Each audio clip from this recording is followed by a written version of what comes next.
Welcome to Chillin' 101. We hope this video helps. You start by preparing the source list and target cells.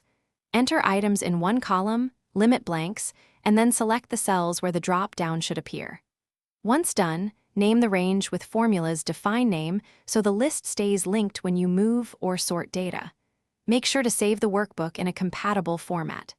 This step prevents broken references and makes the validation step predictable. By naming the range, you reduce future maintenance and enable dynamic references later.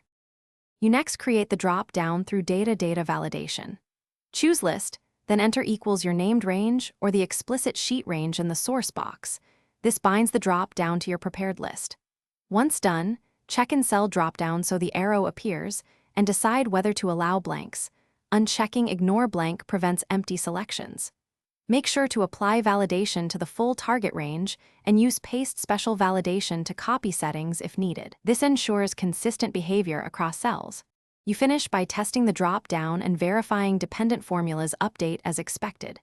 If the list should grow, convert the source to a table or use offset/index dynamic range formulas so additions appear automatically. Once done, protect the sheet if needed to prevent accidental changes. If something goes wrong, make sure the named range points to the correct sheet, confirm the workbook is saved as XLSX, and check that data validation was applied to the intended cells. These fixes resolve most validation issues. Thanks for watching.